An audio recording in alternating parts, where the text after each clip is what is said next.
Bienvenido, Moisés. Muchas gracias.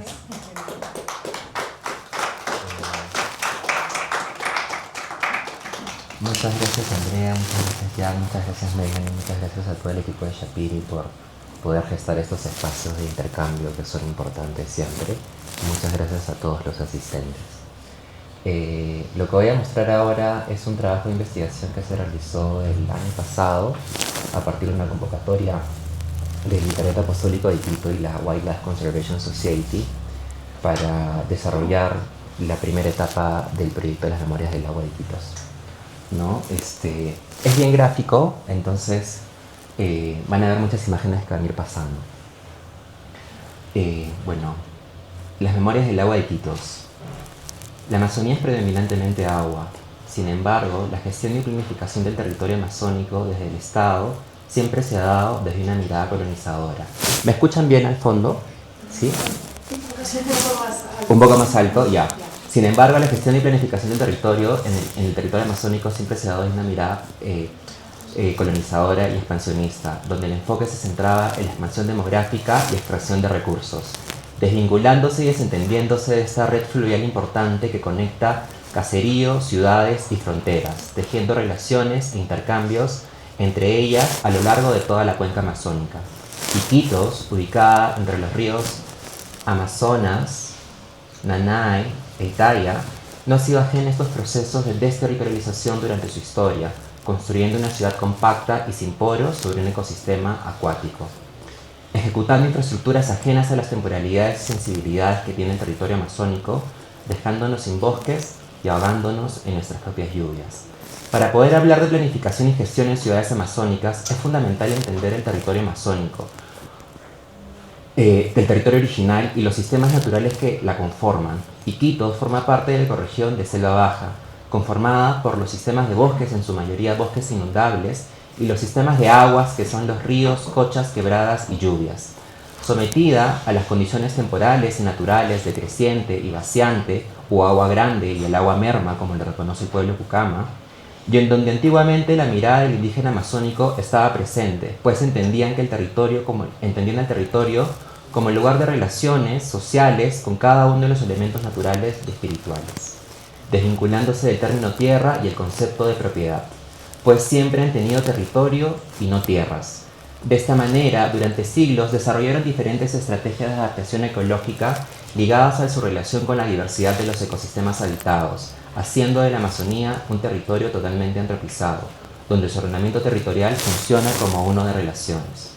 Pues entendían que el bienestar individual y colectivo depende de que se mantenga una relación equilibrada entre el mundo visible de los humanos y los otros mundos invisibles, evidenciando así un rasgo fundamental que es el cuidar la unidad originaria en su esencia, conformada por la tierra, que es el bosque, que son los ríos, el cielo, los divinos, que son los animales y las plantas, y los mortales, que somos nosotros. E, irónicamente, nosotros los mortales somos los que tenemos la condición finita, somos los responsables de cuidarla, adquiriendo una importancia espiritual y sagrada.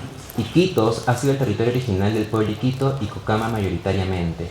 Este último pueblo acuático ha transformado durante siglos el paisaje ribereño a través de la palabra de los chamanes o por interacción entre las personas y su entorno.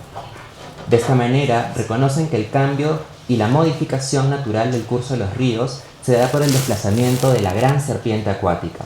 La gran serpiente acuática, o puragua, es la madre de cualquier cuerpo de agua, río, laguna, quebrada y lluvias, y la que genera agua en el territorio, convirtiéndola en un emblema de fertilidad, continuidad y cuidado en la vida acuática, y la responsable de producir vida y bosque. Sin embargo, con la llegada de impulsos civilizadores occidentales, se introducen conceptos ajenos a esta mirada del mundo. Y si bien hay mucho que decir sobre cada una de las ocupaciones iniciales de Iquitos, Belén, Punchana y San Juan, lo importante es reconocer y entender que los orígenes de cada pueblo se encuentran sujetos a sus habitantes originarios, pertenecientes a distintas comunidades, y cómo las relaciones construidas con el bosque y el agua definieron la naturaleza de cada uno de ellos. Por ejemplo, San Juan, que es mayoritariamente bosque, no es coincidencia que allí hayan llegado a la comunidad jebero, que son grandes caminantes del bosque y recolectores. Imaginen Belén, que es un pueblo, que es un barrio vinculado al agua, al río Itaia, ha sido ocupado inicialmente por comunidades omaguas y cucamas, que son grandes pescadores. Nuestro sistema de agua ha sido testigo de diversos procesos atravesados a lo largo de la historia, desde el cuidado de los pueblos originarios que habitaron sus cuencas y continúan haciéndolo, hasta la violencia ejercida desde la mirada colonizadora para la extracción de recursos.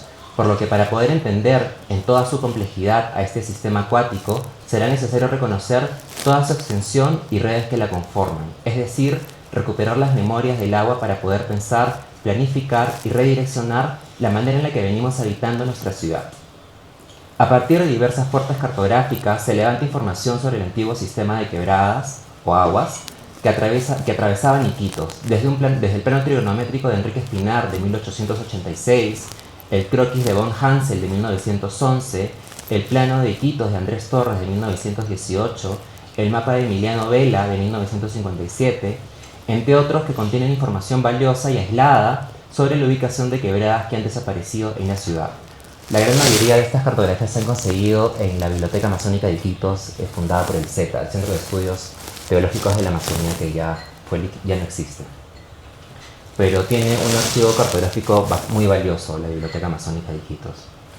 A través de un trabajo casi arqueológico se identifican y levantan cada una de ellas, entre las que pueden encontrarse las quebradas Punchana, Versalles, Soledad, hoy llamada Ricardo Palma, San Miguel, San Juan, Sachachorro, Luruna, Selendín, Moronillo, Buenaventura, Las Ninfas y otras no nombradas, como también algunas variaciones de los meandros de los ríos, Amazonas, Nanay e Italia.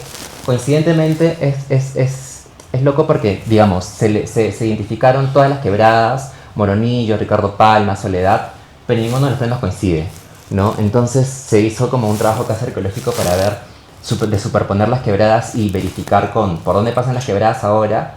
Entonces hay reconstrucciones que son verificadas porque hay evidencia de que las quebradas aún existen, y de las que no, se hicieron trazos hipotéticos a partir de los mapas, porque ninguno coincide, todos tienen como trazos diferentes.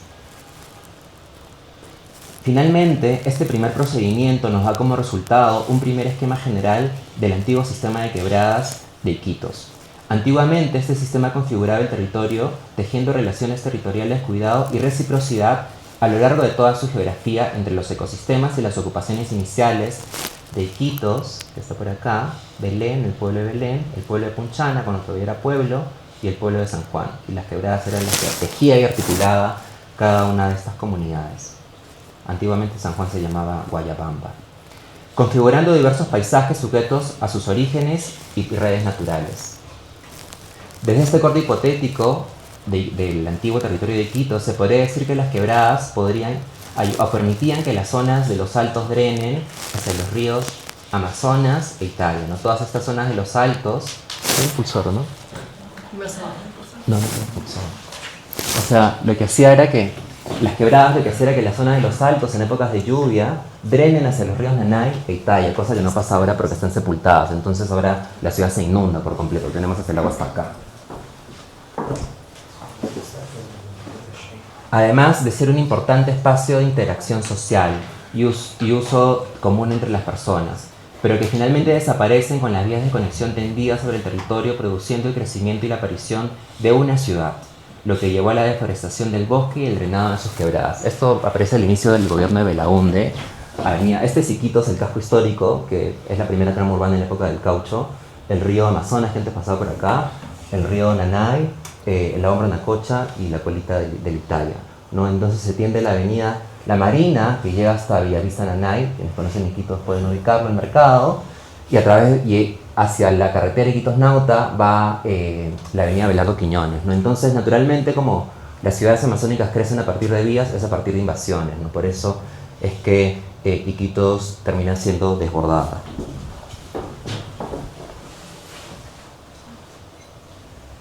No lo que lleva a esta extensión de la ciudad, configurando los antes barrios y distritos de Iquitos, Belén, Punchana y San Juan.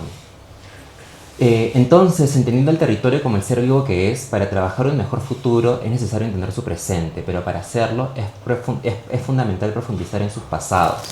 Me gusta vincular este ejercicio como un proceso de psicoanálisis, ¿no?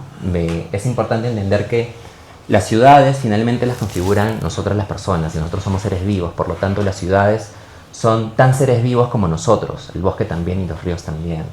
Entonces me gusta, o un poco este ejercicio ha sido como tratar de hacer una especie de terapia de psicoanálisis a la ciudad de Iquitos, que para poder sanarla es importante entender su pasado, ¿no? Porque nosotros cuando hacemos terapia de psicoanálisis es profundizar en nuestros pasados, ver nuestras heridas y trabajar en ellas para pensar en un mejor futuro, ¿no? Entonces, este cuadro diacrónico y sincrónico de alguna manera me permite entender los momentos o las etapas clave en Iquitos que de alguna manera han sido momentos de un crecimiento desbordante y mucha violencia en general.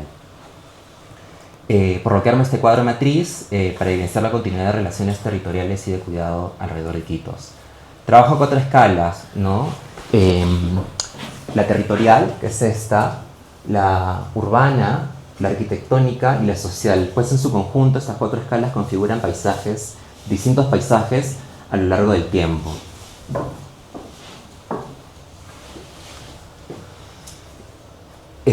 Evidenciando, ¿no? Este cuadro de alguna manera evidencia, y citando a Alberto Chirif, es una historia que no se aprende, ya que con productos y actores diferentes y en distintas épocas se repite cíclicamente. La lectura de este cuadro va de abajo hacia arriba, ¿no? Empezando por el momento de los originarios, los misioneros, los comerciantes de San Martín, que cuando llegan traen un nuevo sistema constructivo en tierra, aparece la vivienda de adobe. Luego aparecen los puertos de frontera de la marina, más movimiento comercial, se construye la segunda casa, los primeros caucheros, las primeras infraestructuras que vienen desde Europa, el boom del caucho, aparecen las casonas que conocemos y que son tan famosas, pero que también es una etapa que ha producido el genocidio más grande que hemos tenido como país y que el Estado hasta el día de hoy no le ha pedido disculpas a las comunidades afectadas. La caída del caucho, que es cuando la corona inglesa lleva la semilla de herrera brasileña a sus plantaciones en Asia, y ya las casas no tenían, digamos, ya no tenían esa opulencia, y la densificación, que como ya no había movimiento económico y la ciudad no tenía por dónde crecer, por lo tanto no había red de agua, ni de desagüe, ni luz hacia otras extensiones, se empiezan a subdividir las viviendas. Entonces lo que pasa en el casco histórico de Iquitos es que podemos tener viviendas de 5 metros de frente con 60 metros de fondo, ¿no? Súper profundas, como cintitas, y es justamente por esa etapa. La degradación de la ciudad, que yo lo llamo así porque a partir del convenio aduanero peruano-colombiano hay mucho intercambio comercial y vienen como mucho extranjero también a extraer, ¿no? El boom petrolero, que es uno de los momentos más importantes, al menos para Iquitos, ¿no? Con todos los campamentos petroleros en Trompeteros y los otros alrededor de diversos ríos, que hace que exista un fuerte movimiento migratorio hacia Iquitos, ¿no? Es una etapa en la que Iquitos crece, creo que es la etapa en la que más crece en general. Todo el barrio de Punchana se ocupa por migraciones internacionales, nacionales y regionales.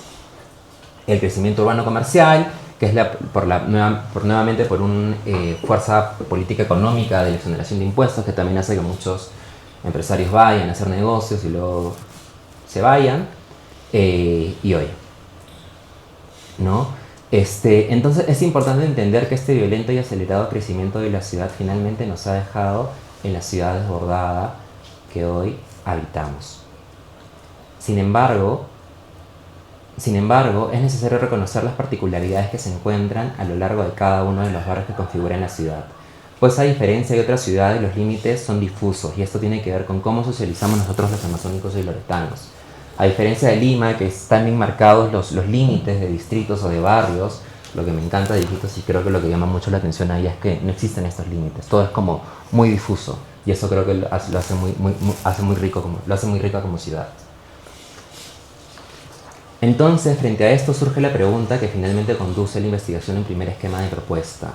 ¿Cómo pensar para poder construir una ciudad amazónica ribereña en Iquitos que permita restablecer las relaciones territoriales de cuidado y reciprocidad a través de los sistemas de bosques y aguas que nutren ese territorio amazónico, ¿no? Magdo Yaní nos dice que el futuro amazónico es indígena y es sostenible.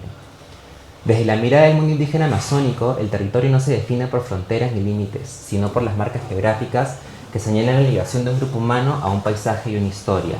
haciendo que su ordenamiento territorial sea uno de relaciones, pues ven el territorio como un cuerpo viviente que se alimenta, reproduce y teje relaciones con otros seres, ¿no? Ya sea de acuerdo o conflicto, humanos o no humanos.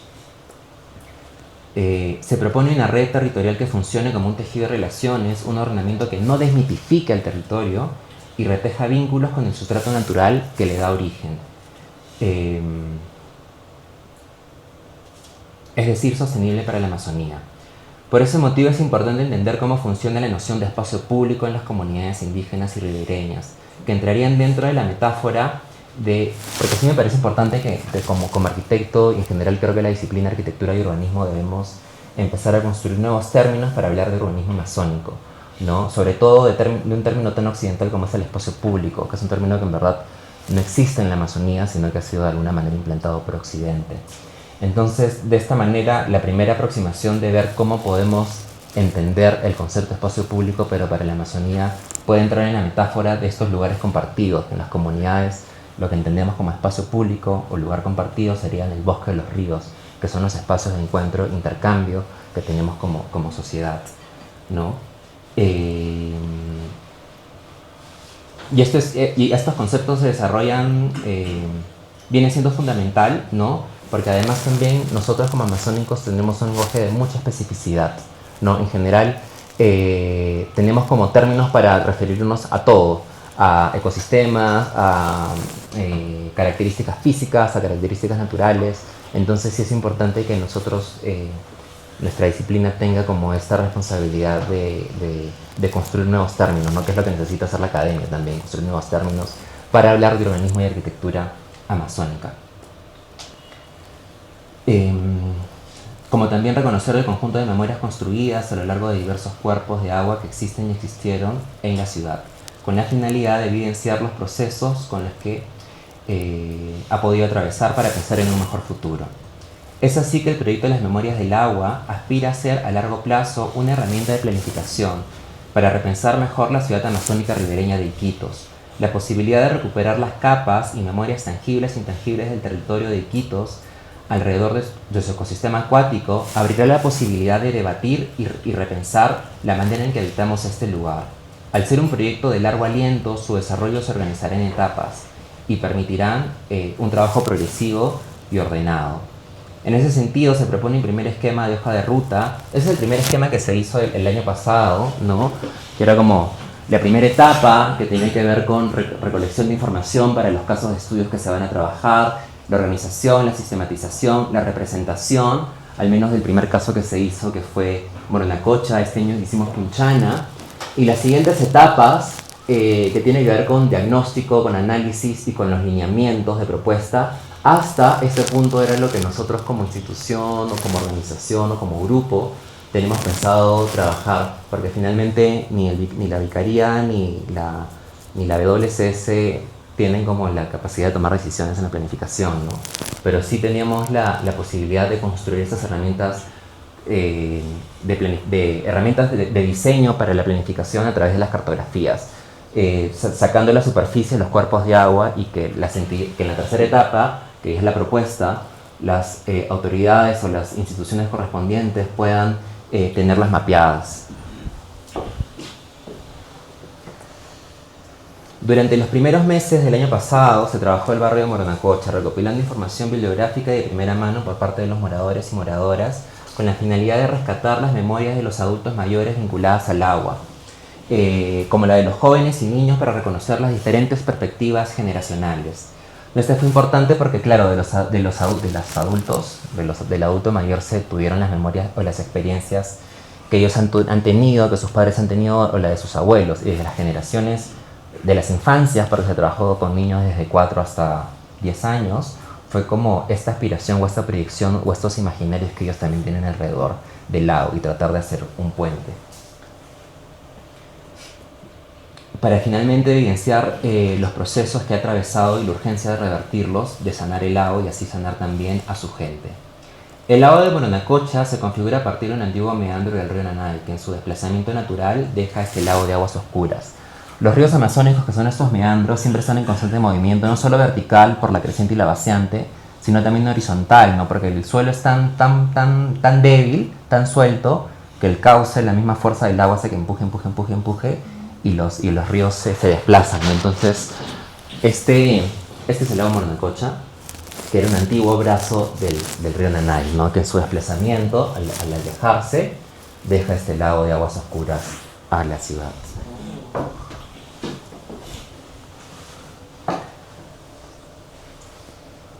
Su céntrica y estratégica ubicación hacia este lado de la cuenca ha permitido que se tejan vínculos fluviales y comerciales con otras comunidades como Manacamiri, Padre Cocha, la Isla del Diablo, Santa Rita de Nanay y otras comunidades del Alto Nanay, sometida naturalmente a las condiciones de creciente y vaciante, configurando y moldeando su paisaje ribereño. Es a través de las crónicas que podemos imaginarnos un paisaje del lugar, ¿no? En ese sentido, Oscar de Leal, en No Amazonas, que es un cronista portugués, en 1894, nos habla de los habitantes cucamas en las proximidades del lago Morondavacocha. Este libro o estas crónicas son la primera evidencia, al menos que pude conseguir, de que existía un pueblo cucama ahí y de las cosas que existían en Morondavacocha. No es coincidencia que en la memoria oral de hoy se hable de la antigua existencia de una gran boa negra como madre de esta laguna, tal como lo hace el pueblo cucama. La antropóloga Roxani Rivas, en su libro La serpiente madre del agua, nos dice que la gran serpiente acuática habita preferiblemente en las profundidades de las lagunas y es la encargada de remontarlas, cerrando las superficies con abundantes plantas acuáticas. No se dice muchas veces cuando uno quiere llegar a una laguna o algún lugar y está como todo lleno de guama, que es esta planta acuática en los ríos o en las cochas, es porque donde queremos llegar tiene una madre que no quiere que lleguemos, ¿no? Entonces a eso se refiere con remontar. Y era la que cuida, protege de nosotros, por supuesto. Y además de controlar el espacio acuático, que es la encargada de alimentar y cuidar y reproducir a los seres que habitan allí. Su presencia trae fertilidad. No por nada, Antonio Raimondi señala en su viaje de enero de 1869 que las mejores chacras de Iquitos se ubicaban a orillas del Nanay y del lago Morondavacocha, porque la gran boa negra es la que daba fertilidad a esta tierra. De hecho, hacia 1943 es a través de las crónicas del cónsul americano en Iquitos, Hansi Dodd Kelly, durante una tarde del carnaval se tiene registro del avistamiento de nutrias y bufeos, ¿no? O sea, este diario que va entre 1943 y 1944 evidencia que en el lago Morondavacocha existían nutrias y bufeos, cosa que ya no existe en ninguno de los dos ahora. Y con estas memorias también vinieron las historias de intentos de rapto, como el que experimentó la señora Agustina Ochoa Cifuentes al bajar a bañarse por la noche en el puente de madera, pero que finalmente logró huir de las aletas de su guapo secuestrador. La antigua presencia de la madre del agua permitía la presencia de sus hijas, las sirenas, a quienes se les ha visto peinando sus largas cabelleras a las orillas de una pequeña cocha que se forma al final del caño Ricardo Palma en épocas de creciente y de lluvias. Los paisajes configurados por la Puragua durante su presencia y cuidado del lago son los que las personas aún guardan con mucho cariño en su memoria, como el árbol de mangua en el puerto antiguo, o los viajes en canoa hacia los pozos naturales atravesando el lago para traer agua en tinajas de barro que intercambiaban con el pueblo cucama. Por otro lado, la existencia de este ser guardián en el lago, que producía la greda, la misma que se usaba para las ladrilleras Iser, Bartens y Fortes, y que extraían del mismo terreno para la fabricación de ladrillo, configurando así las memorias de la gran serpiente acuática, las memorias del lago, las memorias del agua. Sin embargo, el desentendimiento de los valores tangibles e intangibles de este frágil ecosistema hizo que los proyectos de planificación urbana para la ciudad no reconozcan a los cuerpos de agua, ríos, quebradas y cochas como elementos fundamentales para el diseño de esta ciudad amazónica y respondan a configuraciones occidentales trazadas desde la época del caucho y la mirada extractivista. Todos los planes que se han hecho hasta ahora para Iquitos se han de alguna manera obviado a todos los cuerpos de agua que han existido o que forman parte del sustrato natural, ¿no? Porque finalmente Iquitos, como decía al inicio, se ha implantado sobre un ecosistema completamente acuático. Entonces, por eso es que las calles se hunden, por eso es que nos inundamos, etcétera, etcétera, etcétera, ¿no? Entonces, este desentendimiento es un poco lo que busca la herramienta de diseño de las cartografías, es poder evidenciar estas quebradas y hacerlas como aliadas en la planificación urbana de la ciudad amazónica ribereña de Iquitos, que esté presente. Por lo que no debería sorprendernos que para 1983 ya el 57% de la canalización de los desagües de la ciudad iban dirigidos hacia el lago Moranacocha, tal como le indica este mapa de desagües desarrollado por el Instituto Nacional de Desarrollo Urbano. Es loco porque a pesar que teníamos, bueno, el gobierno regional tenía presupuesto, lo que hace la planificación es aprovechar la pendiente que tenía Iquitos. Este es el casco histórico, este es Moranacocha y esta es la parte más alta de la ciudad, ¿no? Y todo se va bajando hacia acá y hacia acá. Entonces, por lo que más del 57% del desagüe que ya llega acá en el 83 es porque esta parte es el más alta y esta parte es el más baja, tenía como esta pendiente, ¿no? Acá está Moranacocha, acá está Iquitos. Entonces lo que hacen en estos proyectos de planificación es canalizar todos los desagües y aprovechar la pendiente para que llegue hacia el lago. Entonces es descarga directa.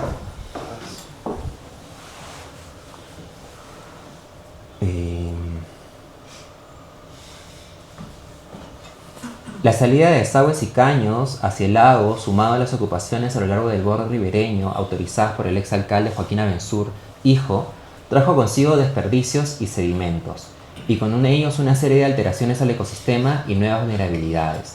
Por un lado, la evidente contaminación de aguas servidas acumuladas durante décadas, que al 2011 el Plan de Desarrollo Urbano de Iquitos identificó entre 19 puntos de riesgo por descarga directa de ese tipo que afectaban el agua en su recorrido, que agregaba las descargas también directas que evacúan de las viviendas ubicadas en la ribera, que estas son de alguna manera invasiones que Joaquín Abensur promueve para ganar votos, y las que están ubicadas al borde del caño Ricardo Palma y las descargas que también hace la Villa FAP, vuelven a las aguas de este lago en un foco de enfermedades para su gente. Adicional a ello, los pobladores manifiestan que personas externas al barrio, o sea, hay gente que va con motocarros o carros, llegan a la altura del puente a dejar bolsas de basura hasta animales muertos, que contienen desde desechos orgánicos hasta animales muertos, son tirados al agua. Irónicamente, es donde se ven los mejores atardeceres de la ciudad. Los mejores atardeceres de la ciudad se ven en el lago de Moranacocha. Por otro lado, la constante descarga de sedimentos y residuos que traen los desagües y el arenamiento del caño Ricardo Palma hizo que la profundidad de este lago se reduzca considerablemente. ¿No? Al tener tanta descarga, que no solo que viene con sedimentos, sino también arenamiento, el nivel del agua va variando, porque se va de alguna manera como rellenando. Y aunque antiguamente no sabía quedarse seco, en Vaciante, hoy el agua se aleja de sus orillas durante estas temporadas, afectando económicamente a los pobladores que dependen del nivel del agua para transportar sus productos como madera, cisnejas de Irapay, leña, pescado y frutas que han venido desde el Alto Nanay por generaciones. Y aunque existieron intentos fallidos por tratar de aumentar el caudal del agua que ingresaba al lago desde el río Nanay, excavando un sector hacia el margen derecho cerca de Pampachica, tal como lo hace Juan Inser Córdoba, que fue un alcalde y que tenía una ladrillera en los 60s, para que sus agarradores y su ladrillera no se vieran afectados, como le explica su hijo, el doctor Golbert Inser, en estos dibujos que nos hizo, el nivel del agua nunca volvió a ser el mismo. Como ya había afectado su negocio, meten una retroexcavadora al lago, en Vaciante, y este es el lago, este es el dibujo que hace Golbert, ¿no? El doctor Golbert. Y este es el lago, estas son las ocupaciones, y lo que hace su padre es como mandar una retroexcavadora en el bracito que se conectaba con el río Nanay y ahí como hacer el cavado, pero al final nosotros no podemos controlar el comportamiento de los ríos ni del agua en general, entonces al final nunca fue un daño en vano, completamente en vano, porque el agua nunca volvió a ser el mismo nivel, dejándonos un lago totalmente contaminado, con poca profundidad y poca agua. La constante violencia ejercida por el ser humano sobre este lago inevitablemente hizo que su madre, la gran boa negra, lo abandone, retirándose de estas aguas infectadas y poco profundas en búsqueda de otras profundidades y corrientes. Y con ellas se fueron sus hijos e hijas del agua hacia un largo viaje, dejando el lago con poquísimos peces de dudosa procedencia de alimentación, lo que hace que pescar sea una actividad de mayor tiempo e inversión económica por tener que irse a mayores distancias. Hoy Morona-Cocha, sin una madre que la cuide, deja de ser ese lago con abundante agua, biodiversidad y magia. Por lo que recuperar sus memorias para sanar su presente y planificar en un mejor futuro será fundamental. Las memorias del agua vienen a ser este conjunto de experiencias en torno al espacio acuático vividas años atrás, experiencias que han sido transmitidas de manera oral durante generaciones, donde los adultos mayores son los sabios, y que son necesarios reconocer las diversas realidades del lugar e identificar sus posibilidades, oportunidades, límites y necesidades. En ellos y ellas está la más valiosa fuente de información para aproximarnos con cuidado y respeto a cualquier proyecto de planificación de la ciudad, para así poder imaginarnos volver a pasear en este lago como antiguamente sucedía. Morona-Cocha necesita embarcarse en un viaje de sanación reconociendo sus valores tangibles e intangibles. Durante esta primera y corta etapa del proyecto se proponen algunos lineamientos de proyectos de intervención de pequeña y mayor escala. Esta primera aproximación a un plan de incidencia plantea puntos clave a tener en cuenta para la continuidad del proyecto.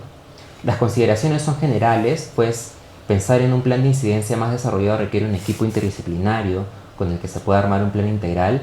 Además, para cada una de estas posibilidades de proyectos deberán ser involucradas instituciones gubernamentales, no gubernamentales, centros de investigación y sobre todo actores locales. Por un lado, la ausencia de espacios públicos o lugares compartidos, como es el término que se está trabajando, hacia este frente ribereño, puede ser uno de los motivos por lo que no hemos podido ser conscientes del valor de este lago.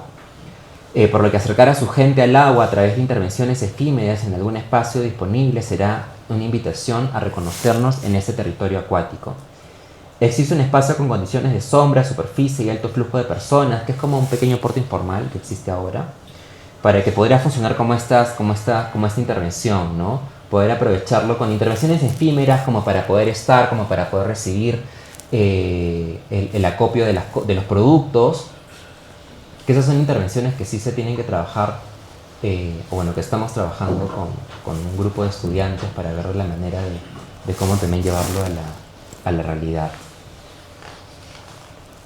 Por otro lado, naturalmente reconociendo la fuerte recuperación o la preocupación por mejorar las condiciones de limpieza del lago, se deberían trabajar proyectos de continuas jornadas de limpieza en conjunto con campañas y talleres de concientización en el barrio, ¿no? Creo que existen como, bueno, en general en Iquitos y creo que en todo el Perú existen como estas grandes campañas de limpieza, pero finalmente son acciones, de repente suena fuerte, pero temporales, ¿no? Y que no son continuas, no son sostenibles, no permanecen y no generan un impacto más que visual por unos días. Estos proyectos sí se tienen que trabajar como con talleres de incidencia, educación ambiental, para que las personas o la gente también tome conciencia de cómo manejar sus residuos. Esto mitigaría suavemente la situación actual teniendo el registro visual menos contaminado, más no resolvería la contaminación latente, que tenemos un problema más grande. Ya para 1986, en Canatari, del 116, el ingeniero Emiliano Vela manifiesta que desde 1911 existía la urgencia de proyectos de desagüe. Sin embargo, más adelante se decide aprovechar la pendiente del terreno y llevarlas a las aguas de Morona-Cocha, iniciando así un proceso de degradación por décadas, lo que les mencionaba hace un rato. Y aunque habla de un plan de desagüe para verter los desechos al río Nanay y Amazonas y luego con dragas desviar un brazo de Nanay hacia el lago Morona-Cocha con el fin de que la corriente se encargue de limpiarlo, considero que esta sería una solución poco sana para el ecosistema amazónico, pues se considera no es una solución real del problema, ¿no? Que son los desagües, porque de nada sirve como botar todo el agua al lago Morona-Cocha y luego ver la manera de que con dragas llevarlo al río Nanay, o sea, estaríamos contaminando igual los ríos. No tiene ningún sentido el plan del amigo Emiliano. Considero necesario que se trabaje en proyectos de plantas de tratamiento de aguas residuales, ¿no? El gran problema que tenemos en Iquitos son los desagües. Y al ser una ciudad tan desbordada, creo que cada barrio, Iquitos, Belén, Puchán y San Juan, necesitamos por lo menos 4 plantas de aguas residuales. Que a través de sistemas retiren los agentes contaminantes antes de ser incorporados nuevamente al medio ambiente, y no como la defecio que nos dejó un presidente regional, el más corrupto que tuvimos, Iván Vázquez, que construyó una planta de tratamiento de aguas residuales en zona inundable y que nunca funcionó. Iquitos, Perú. Por otro lado, ese mismo año, el ingeniero Félix Wong manifiesta que la problemática de los desagües ya es un desastre y es un desastre, debido al rápido y poco planificado crecimiento que tiene nuestra ciudad. Situación que no ha variado, sino que ha empeorado sobre el lago Mornacocha. Esto hace evidente que sin un correcto proyecto de petar, ejecutado y en correcto funcionamiento, pensar en procedimientos y proyectos de descontaminación o recuperación de biodiversidad serían en vano, por lo que esto debería ser una prioridad.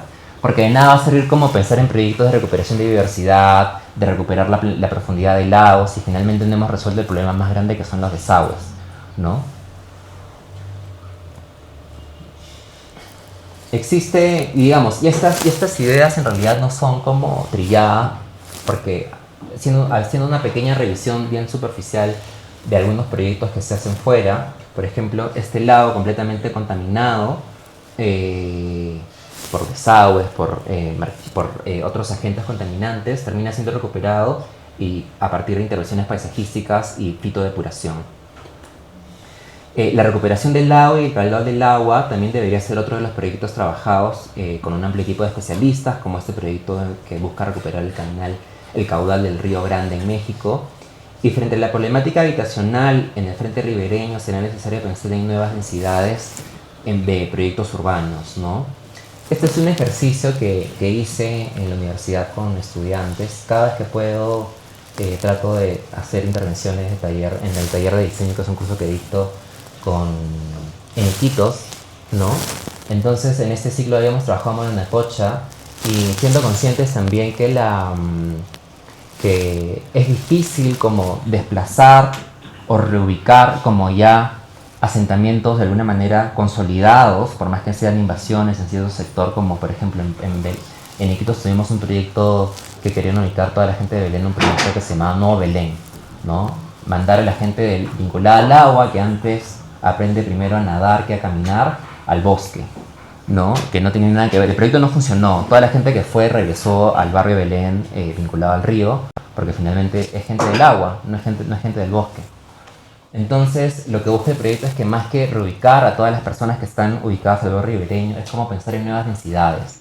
Liberar frente ribereño para generar lugares compartidos y intercambio, y generar nuevas densidades de vivienda, siendo consciente que la vivienda funciona de una manera muy distinta a la que puede funcionar en un departamento, no sé, en Lima, ¿no? Donde la familia mayoritariamente es nuclear. Acá tenemos como unas familias no nucleares, donde puede vivir la madrina, puede vivir la abuelita, puede vivir la sobrina. Eh, entonces las viviendas tienen esa capacidad de expandirse y de retraerse y de fluctuar también con el agua, sobre todo las que están vinculadas a ella. Y eso es importante desarrollar en la academia porque mayormente las facultades de arquitectura desarrollan los talleres de diseño pensando, que es lo que me pasó a mí, ¿no? Que estudié arquitectura en Lima. Yo salí de la carrera o terminé recién en tesis y me di cuenta que no sabía cómo diseñar en mi región, ¿no? Y es porque, claro, las facultades se construyen a partir de un diseño solo en Lima y los ejercicios se dan solo en Lima, ¿no? Entonces, estos ejercicios, siento que la responsabilidad, no solo como profesor, sino también como loretano, es que tengo de sembrar estas semillas en los alumnos, porque uno se puede desarrollar profesionalmente en Lima, pero no sabemos si se va a ir al Ande o a la Amazonía, ¿no? Entonces, si le toca irse a la Amazonía, que se vaya con un nivel de conciencia que al aproximarse al proyecto arquitectónico sea de una manera mucho más sensible y no terminen apareciendo como los proyectos que son copia de la mala copia, que lo vemos en Cusco también. Claramente muchos de los proyectos son muy a largo plazo, pero necesario es pensarlos, desarrollarlos y ejecutarlos si queremos que la madre del lago, la gran boa negra, regrese a nuestro lago de Moronacocha para finalmente reencontrarnos con ella. Y que su regreso vuelva a fertilizar generando vida y agua en este lago y así poder reencontrarnos también con nuestras historias y construir nuevas memorias del agua en la ciudad. Pues también es la preocupación de las generaciones más jóvenes como de los niños y niñas que a partir de diversos talleres lúdicos y de educación ambiental han manifestado su aspiración por un mundo del agua y Moronacocha más sano. A ellos les debemos agua sana para poder para que ellos puedan construir sus propias memorias junto al lago y su madre. Es nuestra responsabilidad sembrar semillas y fortalecer y promover una cultura de cuidado. Acabo de hablar brevemente un poco de los procesos de cartografía, ¿no? Un poco para hablar cómo es que se arman los mapas, el lenguaje que toman. se identifican de alguna manera los diversos lenguajes que cada cartografía que se ha de alguna manera archivado, recopilado, tiene para representar el río, el bosque, la quebrada, las trochas, los ferrocarriles, los caminos, las manzanas, los límites y no límites. Y de una manera bien artesanal se dibujaron cada una de las representaciones de cada uno de los mapas, ¿no? Cada cuadrito es como representa cada uno de los mapas, cada uno de los elementos de ellas, para armar una síntesis gráfica en general de cómo se han representado en todos y finalmente cuál es el lenguaje que se ha usado para estas cartografías que se presentaron. Este trabajo tuvo una devolución a toda la comunidad de Morondavacocha que nos ayudó, al grupo de Morondavacocha que nos ayudó, con una presentación y una exposición, a lo que le llamo Sacha Curaduría, porque no soy curador, pero que me tocó armar. Entonces teníamos esta maloquita que nos prestaron, ¿no?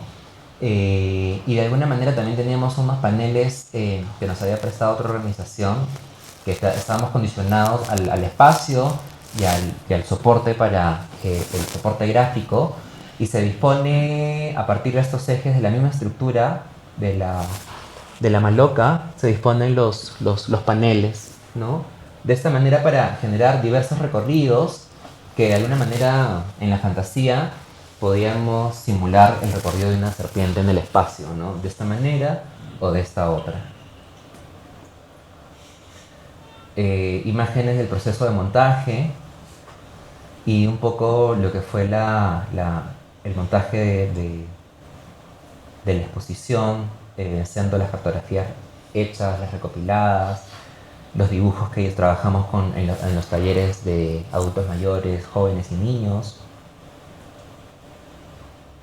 textos que ellos estuvieron, o conversaciones que estuvieron, citas más bien de las conversaciones de los talleres, y el montaje ya de la exposición.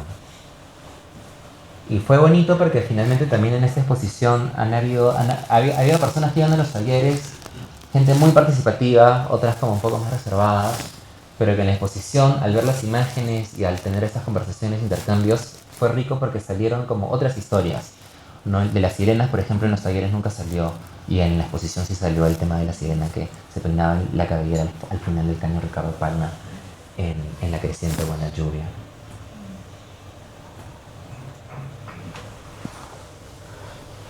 Entonces, este trabajo de alguna manera también lo tejo, me gusta conectarlo con otro trabajo que tiene que ver con la renaturalización del territorio y paisajes de Iquitos, ¿no?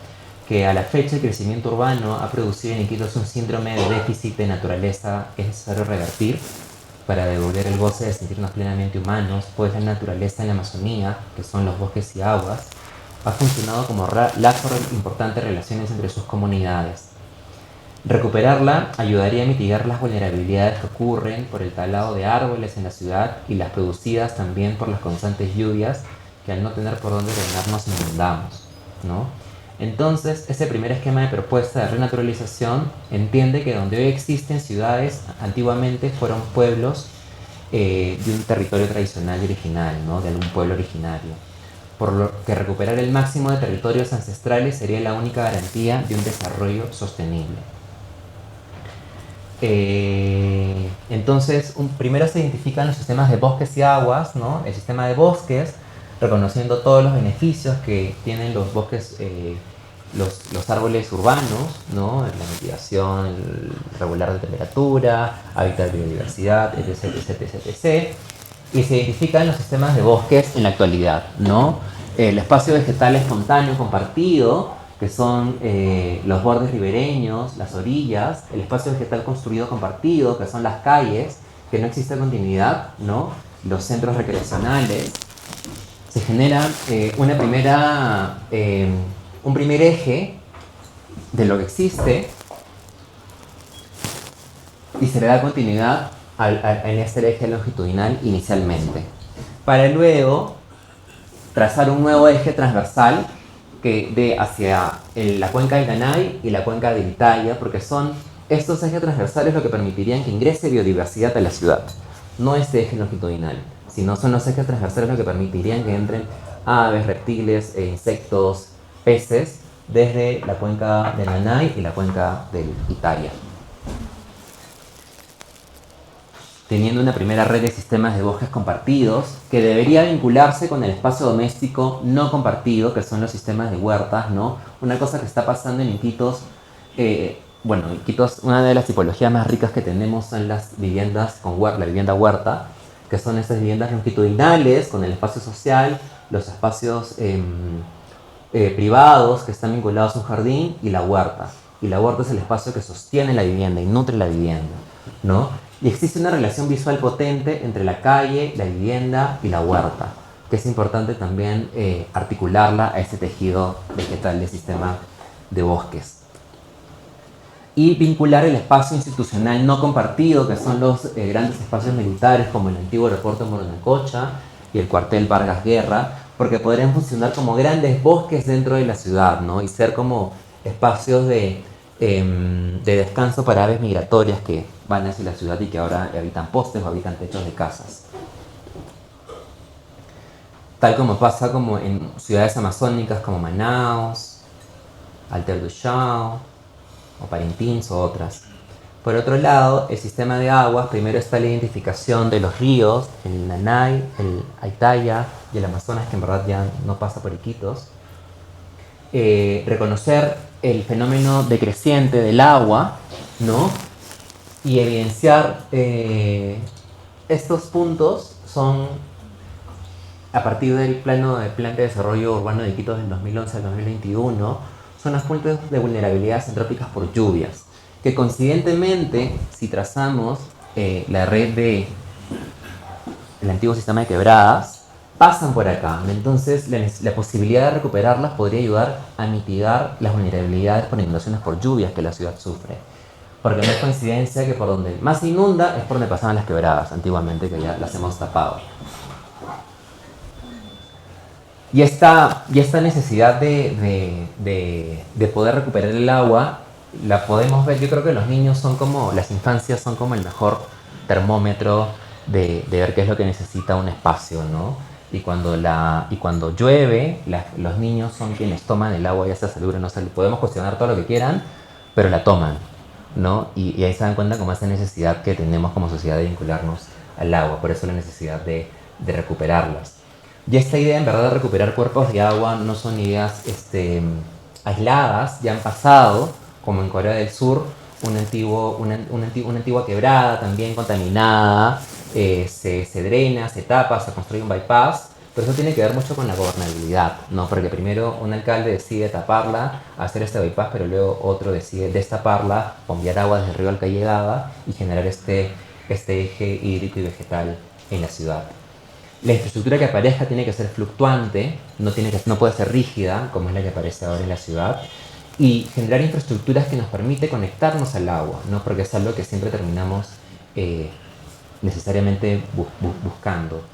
Entonces se podría decir que para tejer estos lugares a través de los, digamos, si finalmente, el proyecto lo que hace es como Iquitos y se identifican una serie de lugares, entendiendo los lugares como estos espacios que son puentes de renaturalización, pues es donde las sociedades vuelcan este sentido de comunidad.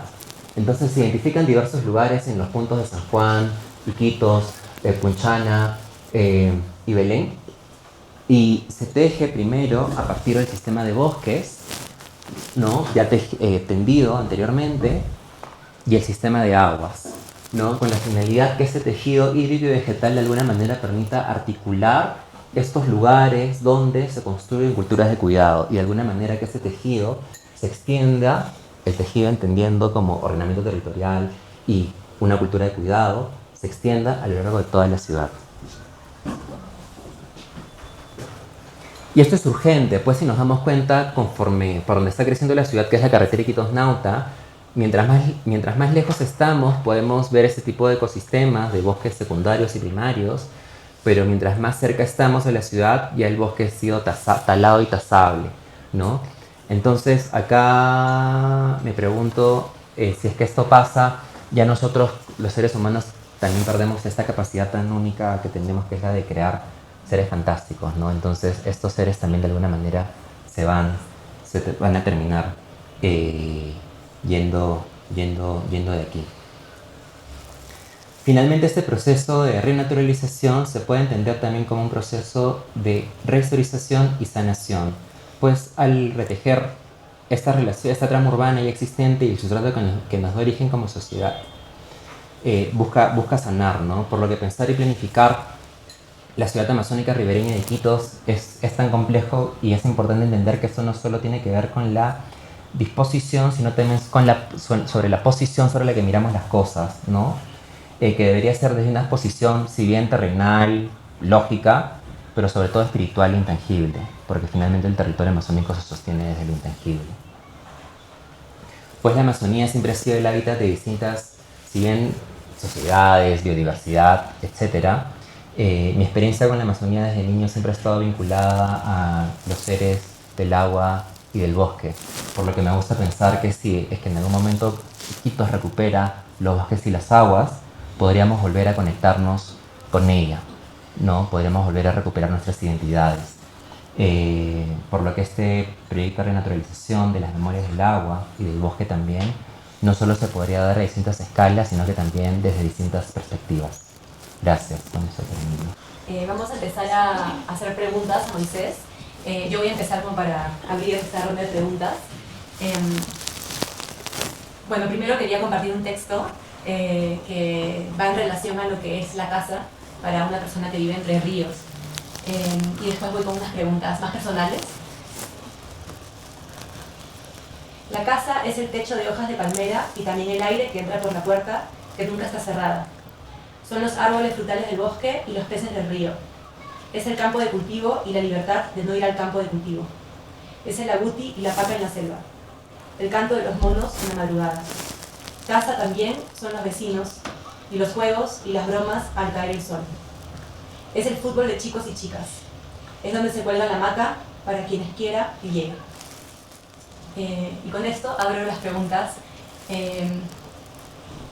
La primera es: ¿cómo describirías la casa de la Amazonía? ¿Qué espacios la integran desde tu crecimiento en la selva? Y esta pregunta va con: ¿cuál es tu memoria más cercana con las lagunas? ¿Y cómo relatarías tu relación con los cuerpos de agua? Ya. Bueno, para hablar en la Amazonía existen diversas tipologías de vivienda o casa amazónica, ¿no? Desde las urbanas hasta las que les corresponden a los pueblos indígenas, ¿no? Cada una tiene lógicas bien particulares, ¿no? Por ejemplo, en la parte urbana, claro, ya de alguna manera trae como toda esta lógica occidental que en las comunidades, en los pueblos originarios no existe, de tener como espacios muy divididos de sala, comedor, cocina, sino más bien en la casa indígena es como más área común y la cocina de repente aparte. En la ciudad ya aparece como los espacios divididos.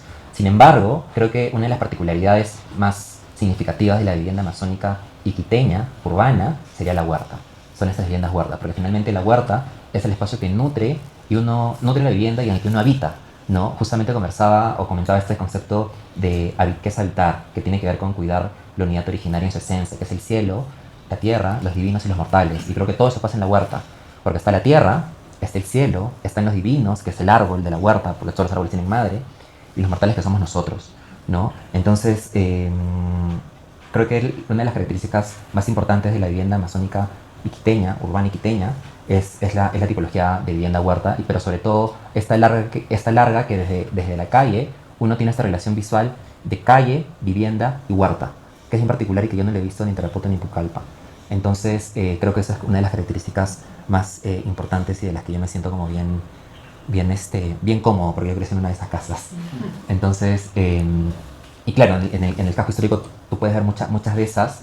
Puedes ir a Punchaña, puedes ir a San Juan, y tienen de repente otra configuración interna, pero siempre sostenida por una huerta, ¿no? Sin embargo, este espacio doméstico, que es la huerta que sostiene la vivienda y que uno habita, sí es un elemento que está desapareciendo en el tiempo, sobre todo en el casco histórico, ¿no? Que ya uno lo siente en la sensación térmica, que hace mucho más calor en el casco histórico que cuando vas a Punchana o vas a Belén, o vas a San Juan, perdón, donde hay más viviendas con huertas, ¿no? Entonces la sensación térmica es otra. Y claro, la vivienda indígena tiene mucho significado. Creo que es mucho más compleja hablar de vivienda indígena porque cada estructura es un animal, cada columna a veces es un elemento. Por ejemplo, en las viviendas pucamas hay columnas que sirven para el proceso del parto, donde las mujeres se agarran porque dan la luz paradas y gritan, ¿no?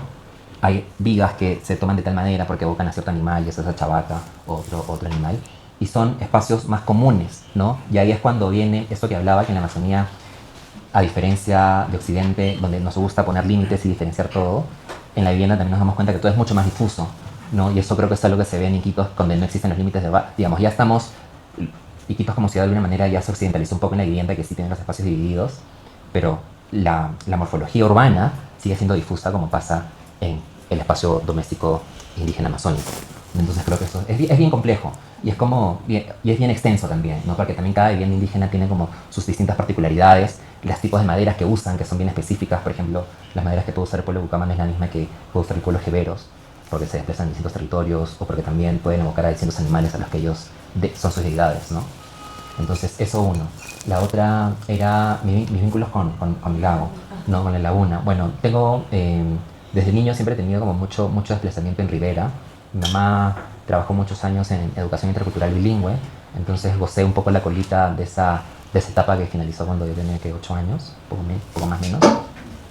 Pero siempre íbamos a comunidades, lagunas, ríos, pero personalmente yo me siento más conectado más que con una laguna con el río Nanay, porque es el río al que siempre he ido, ¿no? Al que siempre me he ido todos los domingos, ya sea al borde de Bellavista, al frente a Padre Cocha, o por o con la playa, que siempre cuando es vaciante se forman estos cuerpos en los meandros, se forman como cuerpos de arena blanca donde uno puede ir a nadar.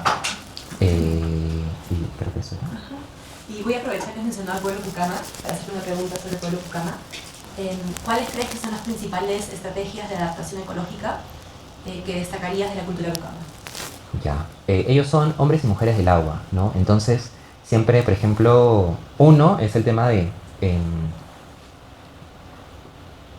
alimentación, ¿no? Inicialmente, como no... En general, eso pasa en todas las comunidades, no solo en el pueblo Bucama, ¿no? Ellos son grandes pescadores, entonces no sobrepescan y siempre se pide permiso a la madre a la que van del lago, del río al que van a pescar, y hay lagos que son sagrados a las que no van a pescar, ¿no? Porque son los que cuidan de alguna manera y sostienen el territorio, porque ahí está el agua que da fertilidad y nutre y alimenta y genera toda esta maravilla que hemos estado hablando.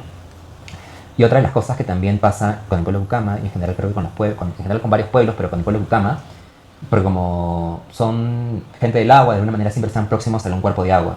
Y como estos cuerpos de agua siempre están en constante movimiento, estos pueblos siempre están en constante desplazamiento, ¿no? Lo que permite que al desplazarse, la zona en la que estaban se regenere en el tiempo. Entonces creo que esas son las características que podría apreciar principales. Gracias. Bien, tangible. Gracias por tu pregunta, gracias por venir. Bueno, las generaciones antiguas sí tienen como una gran nostalgia porque sus nietos no pueden gozar lo que ellos gozaron, nadar en el lago, hay hasta competencias de nado en el lago Manacocha. No pueden pescar, no pueden como tener estos vínculos con los seres fantásticos que las generaciones adultas sí tuvieron. Le recuerdan, el vínculo con el lago sí se ha debilitado bastante, porque claro, al estar completamente contaminado ya nadie puede nadar, ya nadie puede pescar. Lo que sí ha permanecido es la contemplación del atardecer. Todos, o sea, en ningún taller no ha habido alguien que no haya hablado del atardecer en Manacocha.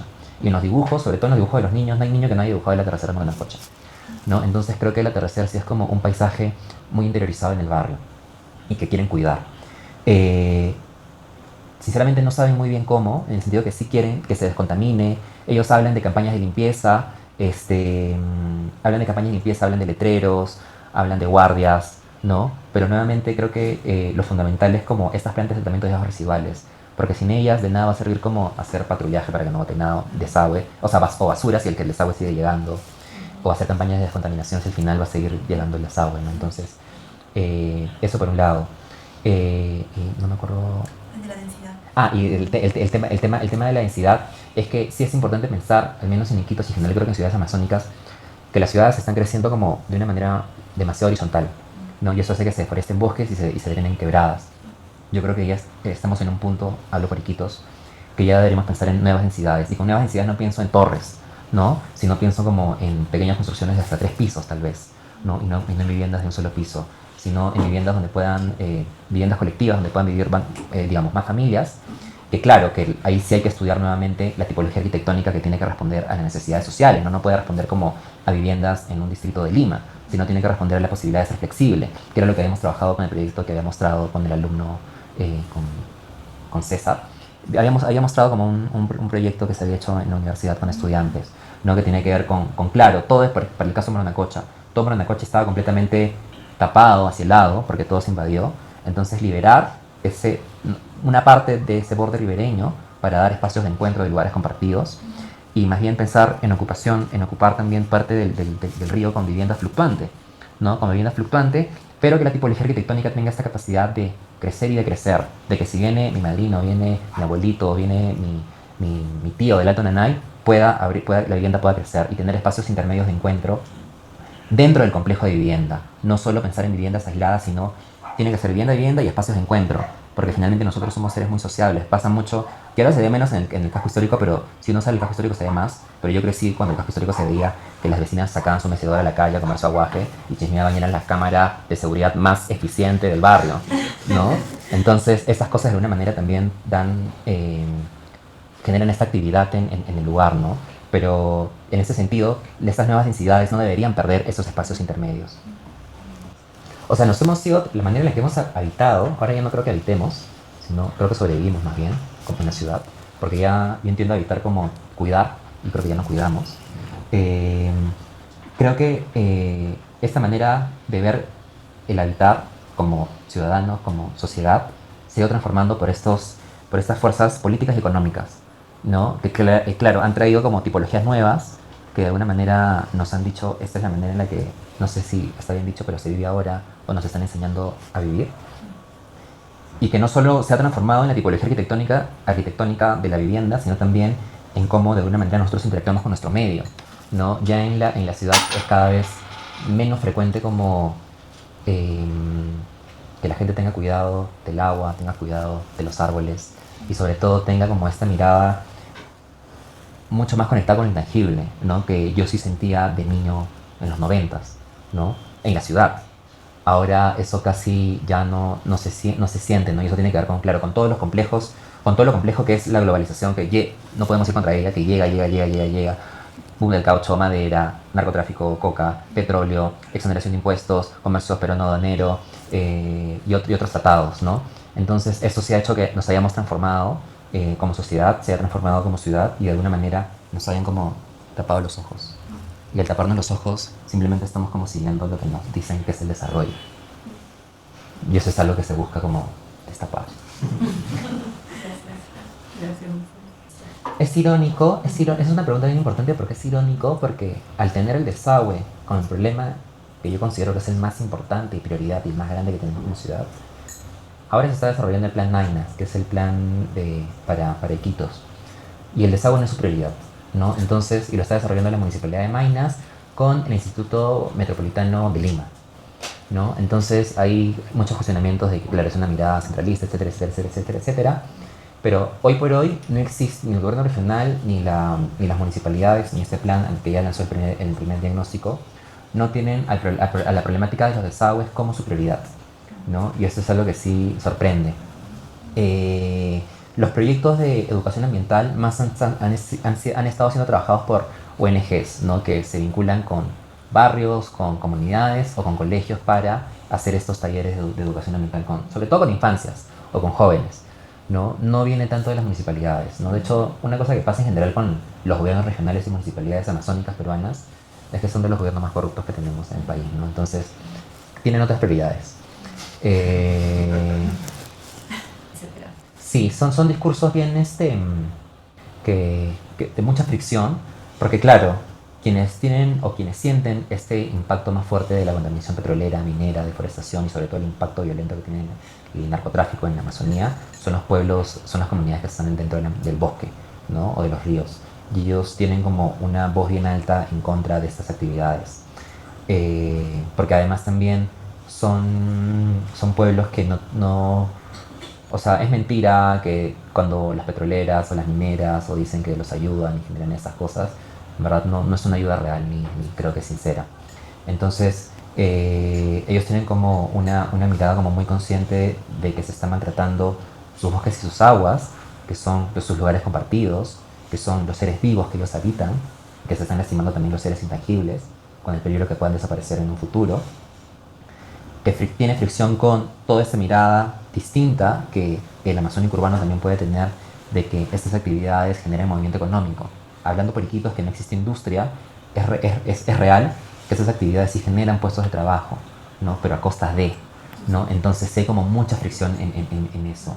Entonces lo que pienso, y justo lo que conversaba con Andrea ahora en la tarde, era que lo que se busca o se necesita ahora es que una cosa es que ser conscientes que contra la globalización no vamos a poder hacer nada, ¿no? Es una cosa que nos va a seguir tragando.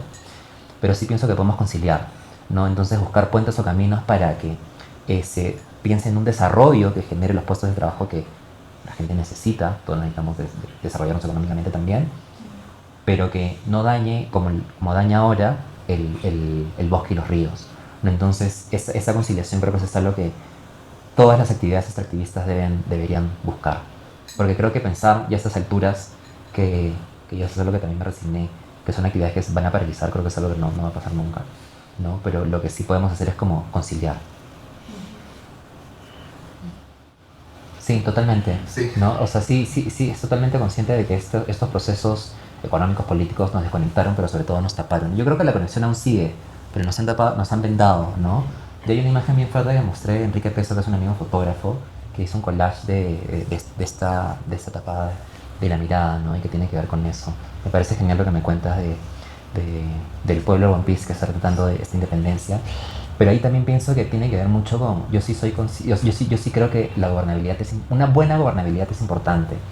Porque, por ejemplo, esto que cuentas, lo he visto en Colombia que, por ejemplo, para trazar vías, carreteras, de Leticia a Tarapacá, que son como 65 kilómetros, que han trazado 13 kilómetros en 20 años, son diálogos que tienen por años con las comunidades, que tiene que ver con vamos a pasar por su territorio, vamos a proteger los bosques, vamos a proteger eso, vamos a proteger el otro, necesita ciertas infraestructuras, pero hay un diálogo, ¿no? Lo mismo pasa, por ejemplo, con Brasil, que el Estado invierte en mucha investigación. Creo que Brasil es el Estado o es el gobierno que invierte en más investigación en territorio amazónico, ¿no? Por eso existen como superpuertos, pero son puertos como flotantes, o sea, son de una escala gigante, el de Manaus, pero es flotante, completamente flotante, ¿no? Entonces, sí pienso que hay que despertar la conciencia también de la gobernabilidad porque son los que finalmente van a tomar las decisiones y tienen el poder adquisitivo para hacerlas, para poder ejecutar los proyectos. Porque justamente lo que estamos haciendo nosotros es como construir estas herramientas de planificación con el grupo humano que tenemos, que es reducido, para poder evidenciar y poder decir como existen estos cuerpos de agua y tienen que ser de alguna manera visibilizados al momento de planificar esta ciudad, ¿no? Que justamente lo comentaba Andrea, a nosotros nos encantaría como tener como un equipo súper amplio de especialistas, porque necesitamos forestales, antropólogos, hidrólogos, biólogos, para poder nosotros proponer un plan de planificación para la ciudad, ¿no? Pero eso se necesita tiempo y también fondos. Y de momento, hasta ahora estamos buscándolos, no lo hemos conseguido todavía, esperamos conseguirlos y si eso pasa poder generar una propuesta, ¿no? Porque eso es lo que normalmente hacen los arquitectos y urbanistas, generar proyectos, ¿no? Generar proyectos. Y desde los proyectos como cuestionar.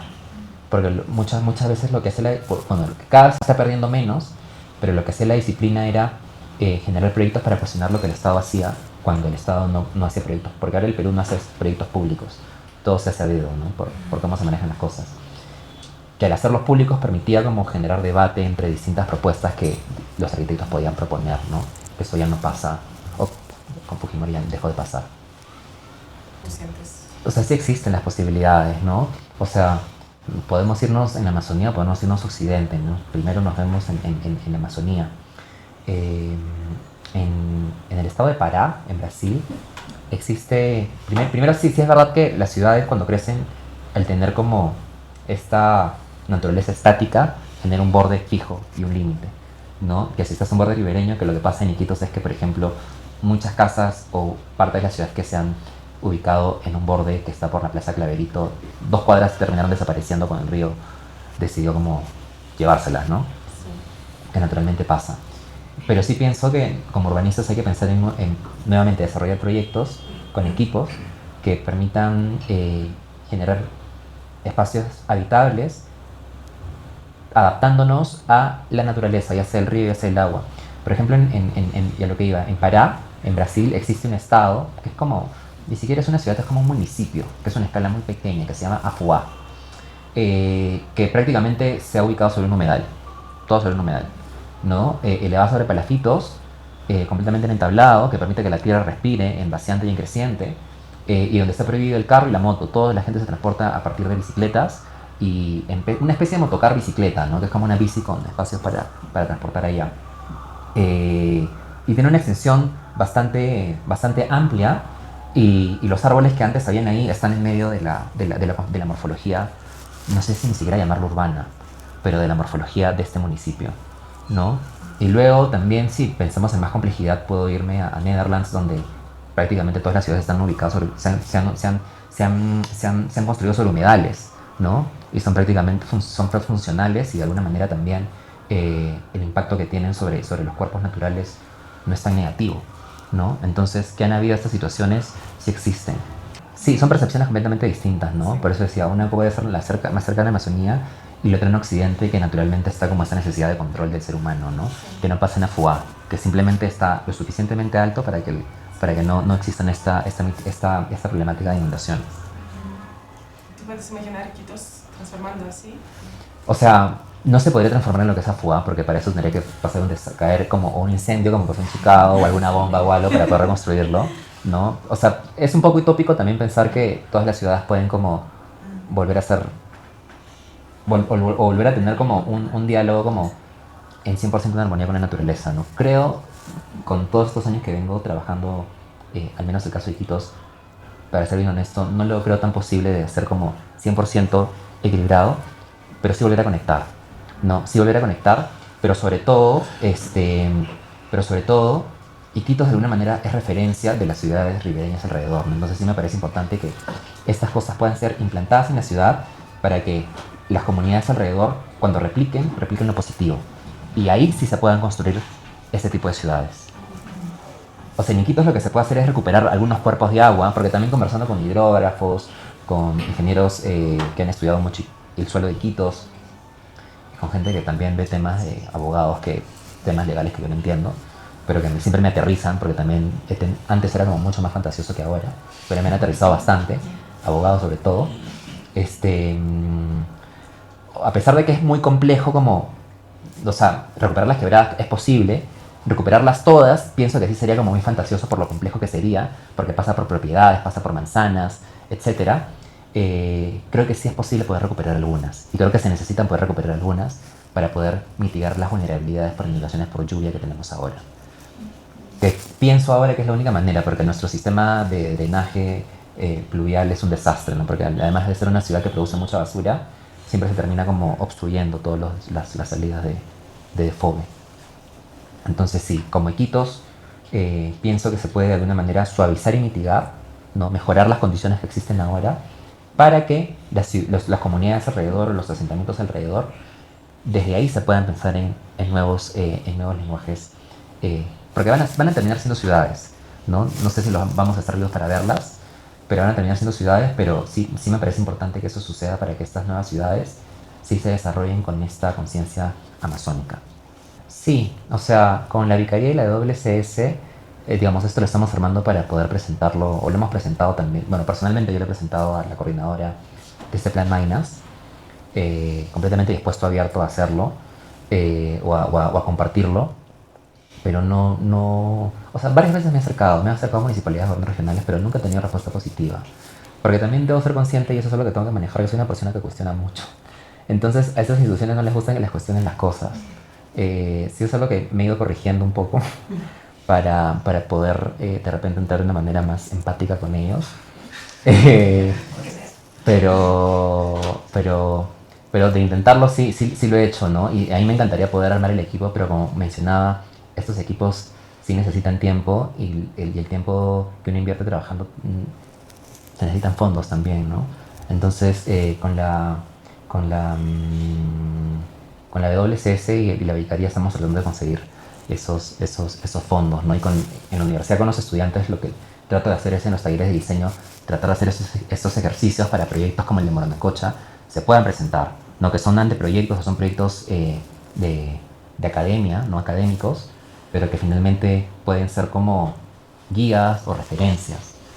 O sea, trato de, con los caminos o con las herramientas que al menos ahora tengo, trato de hacer eso. Sí, pero nuevamente, creo que todo tiene que ver mucho con una buena gobernanza. O sea, sigo contactándome con forestales, con antropólogos, con hidrólogos, con biólogos. Todos estamos como también en cada uno con sus propios proyectos y ideas, ¿no? Me han nutrido mucho el trabajo, pero... O sea, sí siento que tiene que ser gente más joven, porque... Y de repente me pongo a hablar de algo más personal, porque claro, la gente más adulta tiene otras responsabilidades de sostener a la familia, por ejemplo, ¿no? Y también hay que ser consciente de esas otras realidades. Entonces, gente apasionada, joven, he conocido muy poca, la verdad. Y, sí, realmente, o sea, sí, realmente es bien triste. Y un camino de bastante frustración también. Pero no por eso he dejado de buscar y de continuar, ¿no? Y yo sí siento dentro de las posibilidades como nutrirme con otras disciplinas mayores, mayormente, ¿no? Que conocen hasta mucho mejor yo el territorio de Iquitos. Un forestal conoce mucho mejor el bosque amazónico que yo. Un antropólogo conoce mucho mejor las dinámicas sociales de la comunidad Pucama en su visión. Un biólogo conoce mucho mejor el comportamiento de los peces, ¿no? Y que han nutrido y de alguna manera también me han permitido de construirme y desaprender también muchas cosas en mi formación arquitectónica, he tenido, ¿no? Que eso es algo que conversaba con Melanie y con Jack cuando nos vimos en Iquitos, que yo siento que ese intercambio que tuve con otras disciplinas saliendo de la universidad permitió de construirme, ¿no? Porque la arquitectura es una disciplina con mucho ego, con una mirada como muy cerrada, y que yo al día de hoy me junto menos con arquitectos y más con antropólogos, forestales y artistas. Porque no, pues, no creo que las ciudades del interior del país necesitan como esta mirada menos, donde la arquitectura y el urbanismo entre en diálogo con otras disciplinas y sean menos puramente arquitectónicas y urbanistas. Sí, mira, estos proyectos sí necesitan un presupuesto bastante amplio porque sostener un equipo bien grande y ejecutarlo también necesita un fondo bien amplio. Yo me acerqué a Petroperú no para este proyecto, sino para una publicación, que el presupuesto es mucho menor. No, me negaron. O sea, era para presentar esta publicación sobre la renaturalización. Y que tampoco es que pedir a tanto.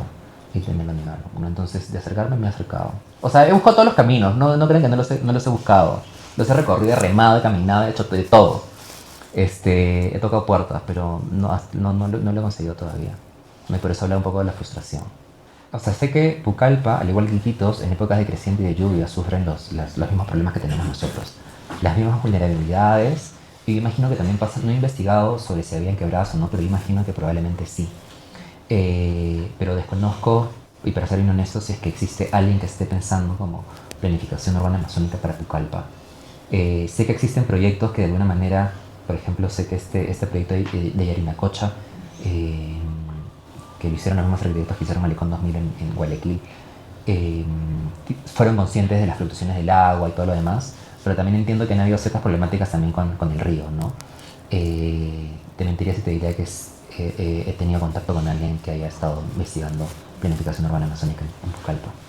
O sea, los mitos en general, al menos en Iquitos y en Loreto, los seres siempre tienen el mismo comportamiento, ¿no? Al menos yo no he percibido como una